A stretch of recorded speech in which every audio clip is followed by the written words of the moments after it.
My friend went to get firewood and never came back. We shouldn't have camped there.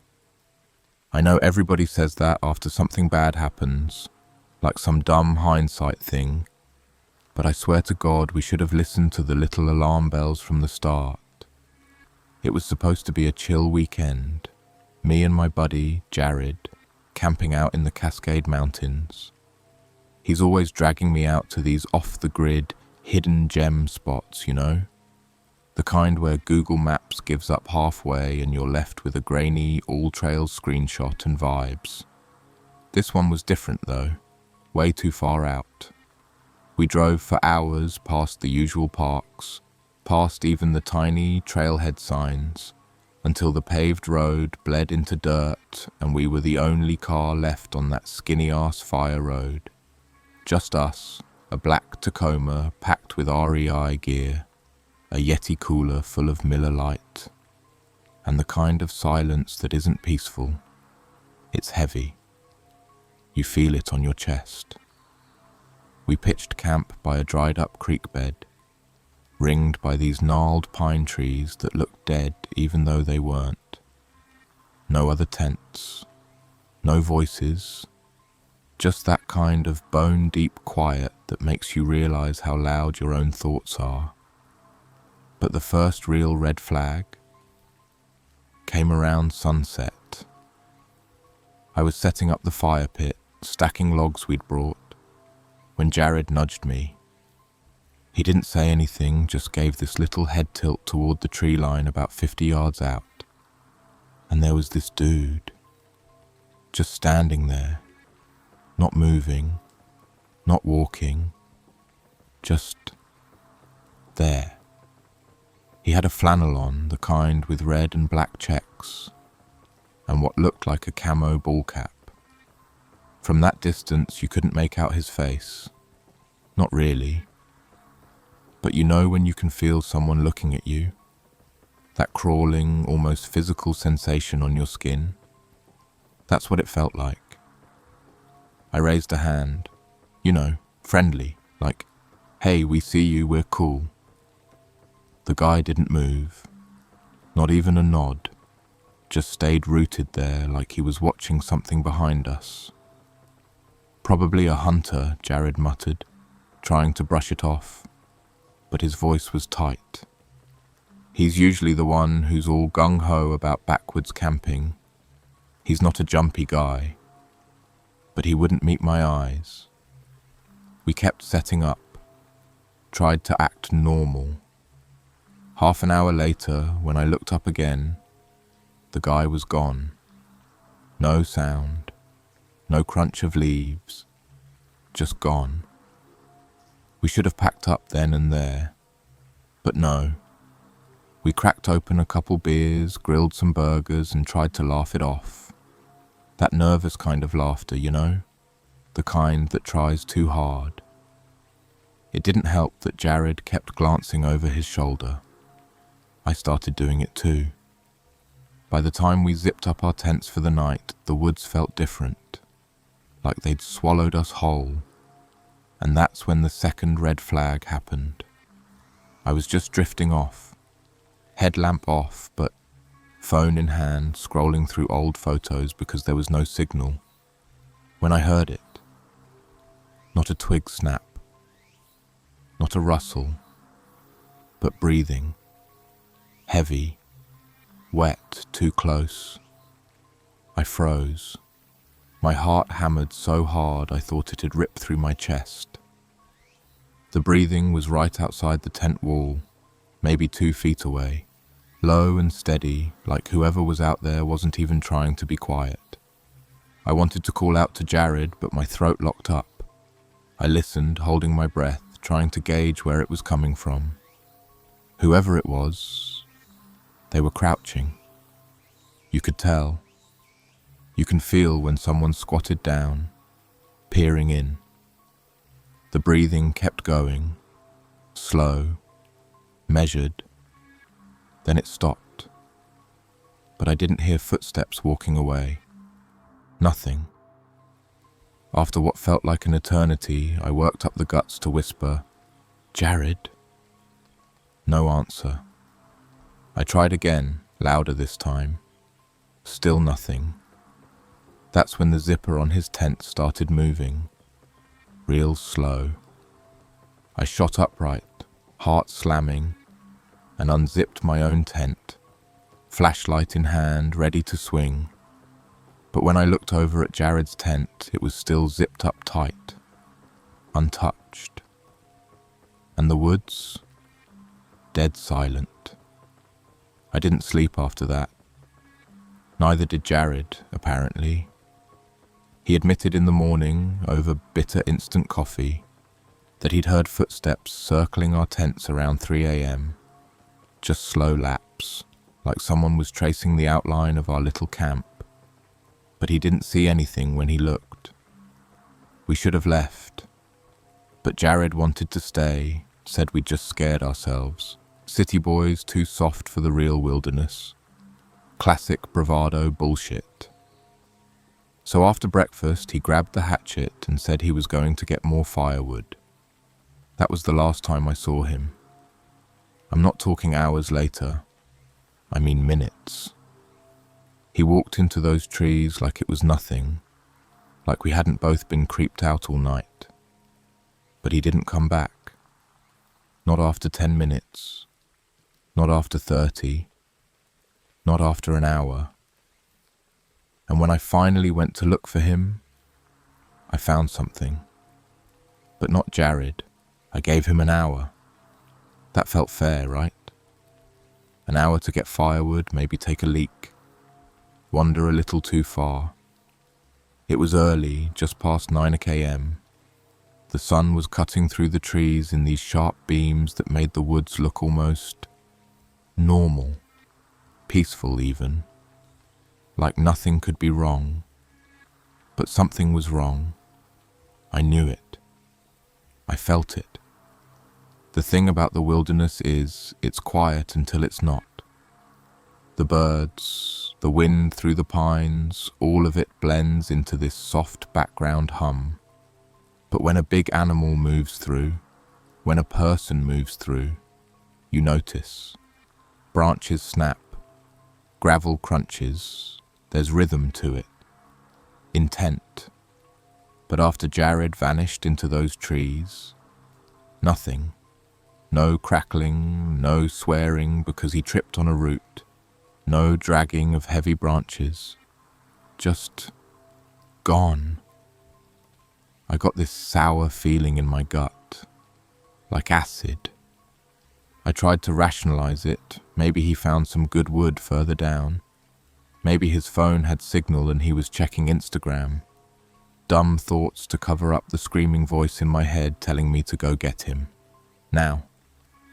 So I grabbed my own hatchet, slipped on my boots, and headed into the tree line where I saw him disappear. The first thing I noticed was the footprints. 2 sets. Jared's were obvious, big, clumsy, his Merrill boots leaving crisp tread marks in the soft dirt. But the other set? Different. Smaller, maybe. Or older. The edges were blurred, like they'd been there a while, but still fresh enough to make out. They trailed alongside his. Parallel. Not coming from camp. Coming from deeper in the woods, following. That sour feeling in my stomach curdled into pure dread. I called his name, quiet at first, then louder. Jared! Yo, man, where the fuck are you? No answer. I kept going, tracking the prints. The woods closed in fast, the pines getting thicker, the ground turning into a mess of roots and old pine needles. Visibility sucked. Every shadow looked like it was moving. And then I found something. It was small, easy to miss. One of our Nalgene water bottles, lying on its side, half full, the mouth open. We're not idiots. Out here, water is life. You don't just drop a bottle like that, especially Jared. He's obsessive about his gear. I picked it up, cold. a little wet on the outside like it had been in someone's hand not long ago. That's when I heard it. Not footsteps, laughter, low, breathless, coming from maybe 20 yards ahead. Not Jared's laugh. This was wrong. It was high-pitched, like someone trying to imitate a child but failing miserably. Mocking. "Come get your firewood." That's what it said, no mistaking it. A whisper, but too loud, like it was being forced through clenched teeth. I froze. Every instinct screamed leave, now. But I couldn't. Jared was out there. So I moved forward, slow as hell, every footstep deliberate. The prints were clearer now, fresher. Still 2 sets, but they crisscrossed weirdly, like there'd been a struggle, scrapes in the dirt, broken branches. And then, through the trees, I saw it. A pile of firewood, neatly stacked, too neat, like it had been arranged for me to find. On top of the pile, Jared's hat. He never went anywhere without that stupid brown Patagonia hat. Seeing it there, perched like some kind of trophy, made my skin crawl. I snatched it up, still warm. That's when I heard movement behind me. Heavy, crunching, getting closer. I spun around, hatchet raised, adrenaline pumping so hard my vision tunneled. But there was nothing. No one. Just trees. I don't know how long I stood there, turning in circles, breathing like a goddamn freight train. And then, right next to my ear, so close it made my knees buckle, I heard it again. That voice. But this time it wasn't mocking. It was giddy. He's with me now. I swung the hatchet blindly, slashing through air, through empty space. Nothing. Silence. But when I looked down, new footprints. A 3rd set. Barefoot. Smaller. Leading away from the pile of wood. Dragging something. I don't know how I followed them. My legs felt like lead. Every step I expected to be my last. But I kept going. The forest felt wrong, like it was shrinking around me. The light got dimmer, the air heavier, and then I saw it. A clearing, middle of nowhere, with a tarp laid out. Bright blue, clean, brand new. No way it had been there long. And on that tarp, Jared's backpack, wide open, and something was moving underneath it. Not Jared, something smaller, something breathing. And I swear to God it was humming. You know how sometimes your body knows things before your brain catches up? That's what happened in that moment. Every inch of me was telling me don't go near it. That tarp, that backpack, that thing underneath. I can't explain it. I hadn't even seen it properly, but every hair on my arms was standing straight up like static, like some primal part of me remembered something my brain didn't. I should have run, but I didn't, because that backpack, it was Jared's. Same faded green Osprey he always brought out. Same dumb carabiner keychain of a bottle opener dangling from the zipper. And if Jared's bag was here, maybe Jared was here too. So I stepped into the clearing, carefully, like the ground itself might give out. The humming didn't stop, low, off-key, like a little kid trying to mimic a song they didn't quite remember. The backpack twitched, just a little, like whatever was underneath had shifted. I took another step. Crunch. A branch snapped under my boot. The humming stopped. The silence that followed was worse than any noise. I crouched down slowly, hatchet raised, every muscle coiled, ready to strike. And then, without warning, the backpack flew at me. Not thrown, just launched. Like something small but fast had lunged from underneath and hurled it. I flinched back, stumbling, hatchet swinging wild as the pack hit me square in the chest and tumbled to the ground. But the thing that had been underneath, gone. Just like that. Vanished into the trees. I whipped around, scanning every inch of the clearing, expecting to see some cackling freak charging at me. Nothing. Just the trees swaying gently. Innocent. Mocking. I looked back down at the backpack. Unzipped.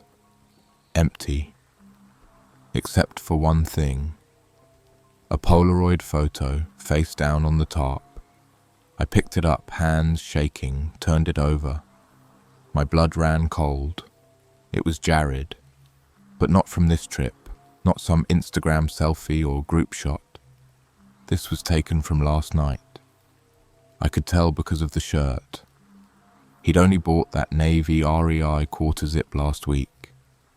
I remember him showing it off like an idiot. But here's the part that's burned into my brain. The photo wasn't posed. It was taken through the trees, from a distance. Jared was crouched by the fire, adding wood, back turned to the camera. But it wasn't the photo itself that made me want to vomit. It was what was behind him. A figure, blurry, just on the edge of the tree line. Same red and black flannel, same camo cap. Watching, close, closer than we ever realized. I staggered back, the photo slipping from my fingers, bile rising in my throat. I wasn't just being paranoid. Someone had been out there with us all night, and they'd been close enough to take pictures. That's when the smell hit me. Rot. Thick, oily, cloying. Like meat left out in the sun too long. It didn't belong in this cold, piney air. I turned slowly, scanning the tree line, and then I saw it. A shape. Squatting between two trees, motionless. Too low to be standing, too big to be an animal. It didn't move when I spotted it, just crouched there, watching. My chest tightened, my vision tunneled. "Where is he?" I called out, trying to sound tough, but my voice cracked halfway through. No answer, just the creak of wood shifting. And then the figure did something I still can't get out of my head.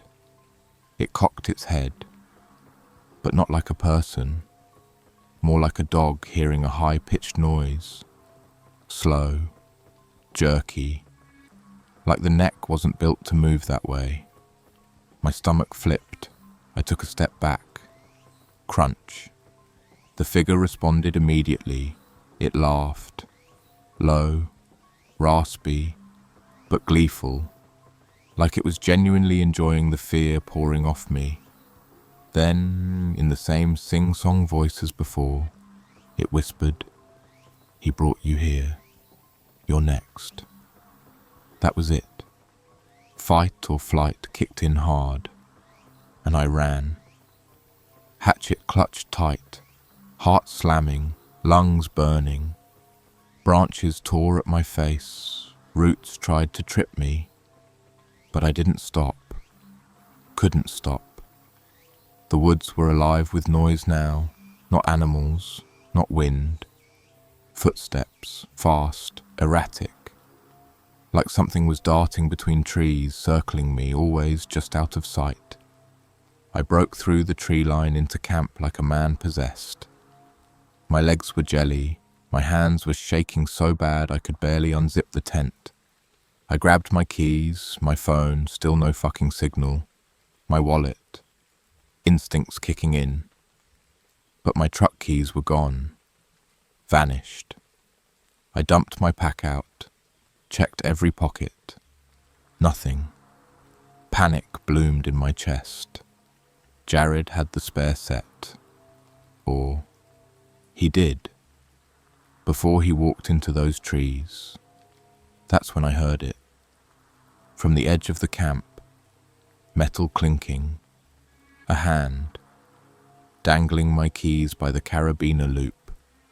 Not Jared, him, the flannel, the cap. But now, up close, I could see his face, and God, I wish I hadn't.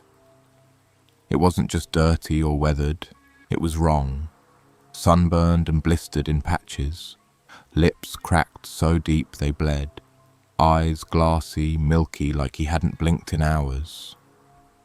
But the smile, that was the worst part. It was stretched too wide, too many teeth, and he didn't blink. He just jingled the keys, mocking. "Come get 'em," he rasped.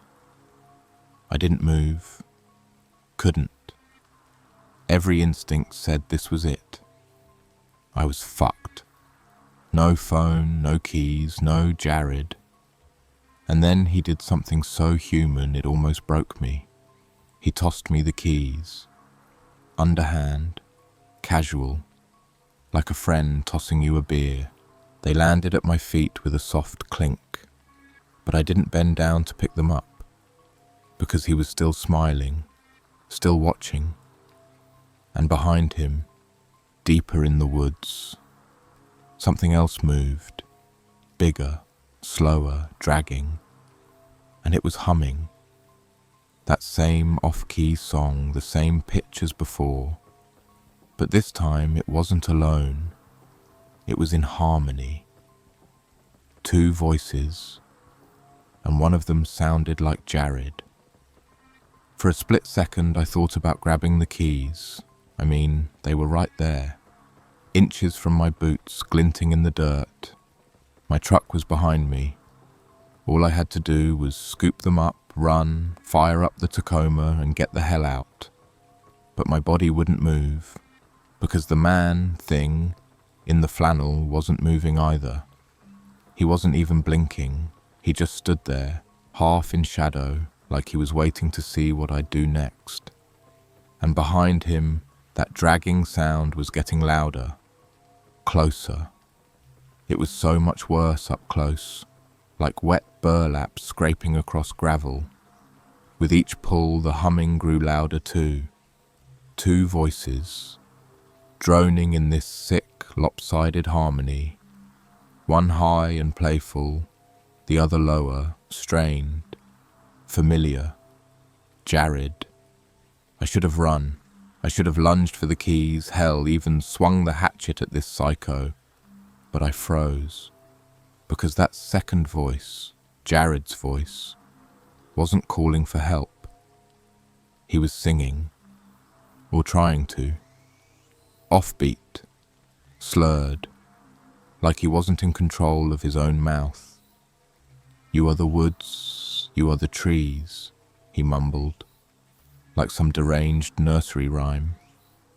The guy in the flannel tilted his head again, his smile widening, his teeth cracked and grey. That's when he spoke. "You brought the music here." His voice was like sandpaper, dry, cracking, but there was something hungry in it. I didn't answer. I couldn't. I stepped back. Slowly, deliberately, eyes on the keys, the hatchet clutched so hard my knuckles ached. He didn't stop me, not even when I crouched to grab them. But the second my fingers touched metal, he moved.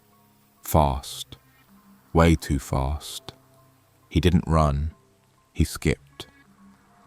A lurching, broken skip like his knees didn't bend right.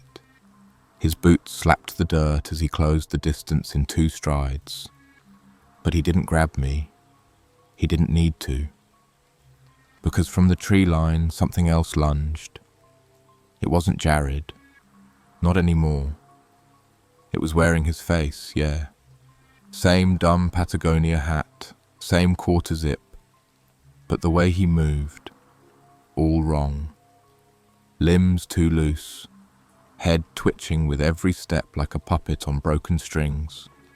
His eyes, dead, glassy like they were looking through me, but the mouth, still singing. Twist the roots, bend the bone. His hands shot out, grabbing for me, fingernails torn to the quick, fingertips stained with dirt and something darker.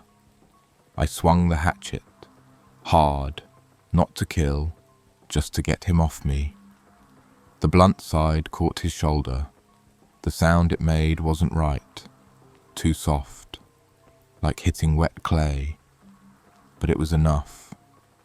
He staggered, slumped to the ground in this slow, boneless heap, still mumbling that song. I didn't wait to see if he'd get back up. I snatched the keys, turned and sprinted for the truck. The guy in the flannel didn't follow, not at first. He just stood there, watching, head tilted, smile carved into his face. But as I threw the driver's side door open, I heard it. The humming, again, louder, multiplying. Voices, several now, spilling out from the woods, all off key, all wrong. Some were deep, some high-pitched, some whispered, some wheezed, but they were all singing the same broken rhyme. You are the woods, you are the trees, bend your neck, crawl on your knees. I slammed the door shut, jammed the key into the ignition, and turned it. The engine coughed, then died. No, no, no, no, no, come on, come on, come on. I tried again. Nothing. Third time the engine caught, roared to life. I threw it into reverse, tires kicking up dirt and pine needles, eyes flicking to the rear view. That's when I saw them, figures crawling out of the tree line on all fours. Not running, crawling, but fast. Bodies jerking, spasming with every lurch forward. Some were barefoot, others had shreds of clothes hanging off them. All of them humming, all of them moving toward me like marionettes yanked by invisible strings. And in the middle of them, Jared, dragged by his wrists by two of those things, his legs trailing uselessly behind him, but his mouth, still singing, still smiling. I slammed the gas pedal. The Tacoma lurched backwards, smashing through underbrush, fishtailing wildly as I spun it around. I didn't care what I hit. Trees, rocks. I was getting the fuck out. As I sped down that dirt road, the humming faded, but not all the way, because from the passenger seat, empty just moments ago, I heard breathing, slow, wet, and a whisper. You're next. I swerved, nearly ploughing into a pine, heart pounding so loud it drowned out the engine. Nothing was there. The seat was empty. But the mirror. For a split second I saw it. A face, pressed against the glass behind me, smiling, too wide, and humming. I didn't stop driving. Didn't care about the suspension screaming over every rut and rock on that fire road. My hands were welded to the wheel, knuckles white, veins throbbing like they were going to burst. The Tacoma was eating up dirt and gravel, fishtailing on every corner, but I kept pushing. I don't even remember breathing. I just remember the mirror, that face, and the humming that wasn't really there but was. Even when it faded behind me, my ears wouldn't let it go. You are the woods, you are the trees. It looped in my head like a broken cassette. I thought if I just made it back to pavement, back to civilization, it would stop. It didn't.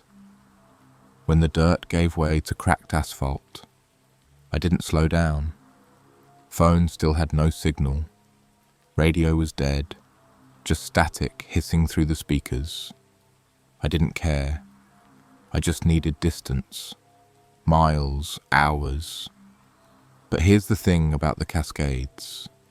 You can drive for a long time and still be nowhere. No gas stations, no rangers, no little diners with world's best pie signs. Just winding, empty roads and trees. Endless, goddamn trees. I kept checking the rear view like a twitch. Every 5 seconds. My rational brain knew there was no one behind me, but the rest of me wasn't buying it. At some point, don't ask me when, I realized my headlights weren't hitting anything anymore. No road signs, no mile markers, no turn-offs. Just fog. Thick, swallowing fog that seemed to bleed out of the woods themselves. It wasn't there 5 minutes ago. Now it was everything. My stomach dropped. This wasn't right. I slowed down to a crawl, headlights barely punching through 10 feet ahead. Then the engine sputtered. Once, twice, and died. No. Fuck no. Not here. I turned the key. Nothing. The dash flickered. Battery light blinking red. The only sound was the tick, tick, tick of my hazard button.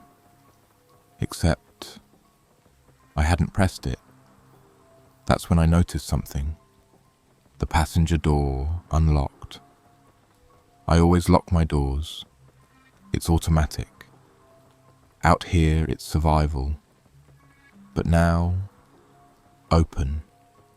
Just a crack. Wide enough for a hand. My throat closed up. I reached over slowly, fingers trembling, and pressed the lock. Click. From the back seat, something shifted. It wasn't loud, just fabric. Like someone adjusting in their seat. Small. Casual. My breath hitched. I didn't want to look. God, I didn't want to look. But I did. Mirror first. Then I turned. The back seat was empty. Empty except for Jared's hat, sitting dead center. But I hadn't brought it with me. I left it at camp.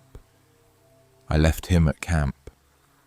I stared at that stupid brown Patagonia hat until my eyes burned. And then my phone lit up. Screen black. But text appearing, letter by letter, like someone was typing it in real time. Look behind you. I flung the phone across the cab.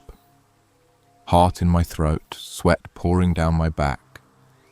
I reached for the door handle. And I stopped.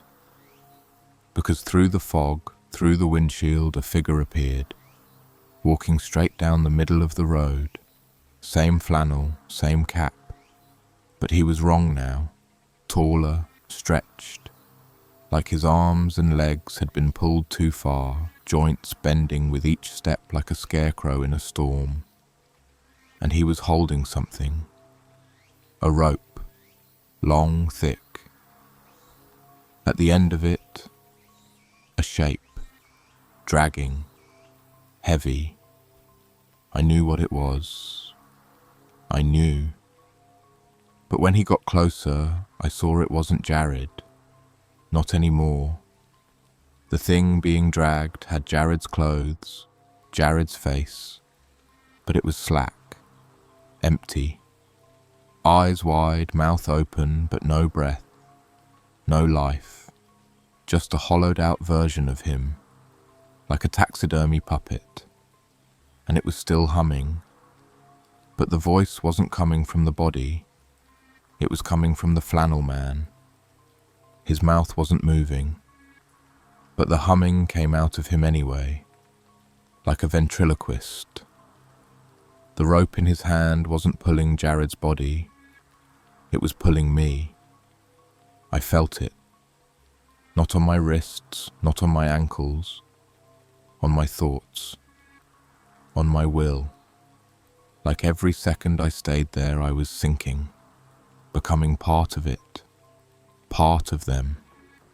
I slammed my fist into the ignition. The truck coughed, sputtered, and roared back to life. I floored it. The figure didn't move out of the way, but the moment my bumper should have hit him, he vanished, like smoke, like he'd never been there. But the dragging sound, that kept going. It followed me. Even as I tore down that road, the rope was still pulling. In my head, in my chest. Jared's voice still humming. I don't know how long I drove after that. It could have been minutes, could have been hours. Eventually the fog broke. Signal bars blinked back to life. The road widened. Civilization returned in slow, grinding steps. But it never left me. The rope is still there, tugging, not hard, just enough to remind me. I haven't gone back for Jared, and they know it. I wish I could tell you it ended when I hit pavement, that the humming stopped when I got back to cell service, that gas stations and Walmarts and bright fluorescent lights made it better. It didn't. You don't just walk away from something like that. That night I checked into a shitty roadside motel, one of those one-story places with flickering neon signs and curtains that don't close all the way. Didn't even ask how much, just threw down my card with hands that wouldn't stop shaking. I locked the door, twice, shoved the little table in front of it, sat on the bed, lights on, hatchet by my side. I didn't sleep. I couldn't. Every time my eyes started to shut, that humming crept back in, soft at first, but it wasn't in the room, it was in my head, like a memory playing on loop. You are the woods, you are the trees, bend your neck, crawl on your knees. I tried drowning it out with the TV, static on some local channel, infomercials selling knives and miracle cleaning sprays, but nothing worked. Then the knocking started. 3 sharp raps. Not loud, polite, almost. Motel walls are thin. I could hear footsteps outside, slow, pacing, back and forth in front of my door. But when I peered through the peephole, nothing, just empty parking lot. I sat back down.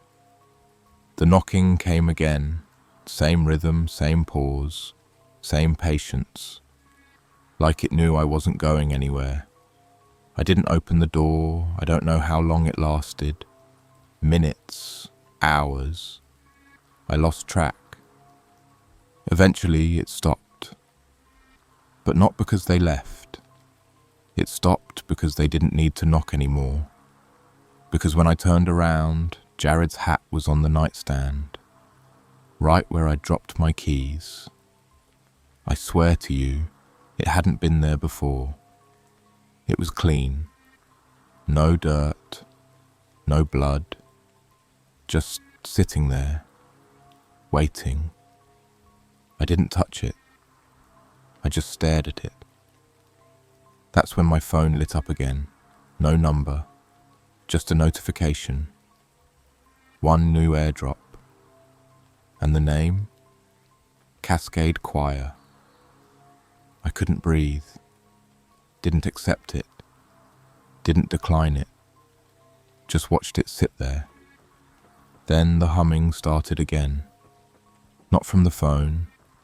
Not from outside. From under the bed. Low. Guttural. Inhuman. But layered with something familiar. Jared's voice. I didn't look. I couldn't. I knew what was under there. Not him, not anymore. The rope was still there, pulling, coiling, slowly, patiently. That's the thing nobody tells you about these woods. You think you leave them behind. You don't. They leave marks. Roots don't let go. Even now, back home, weeks later, I hear it. In the hum of the refrigerator, in the static between radio stations, in the back of my throat when I try to sleep. That song, that goddamn song. And every morning, Jared's hat is somewhere new. Kitchen counter, passenger seat, my pillow. Always clean, always waiting. Because I never went back for him, and they know it. One day I'll bend, one day I'll crawl, and when I do, I'll be part of the choir too. You are the woods, you are the trees. It never really stops. It just gets closer.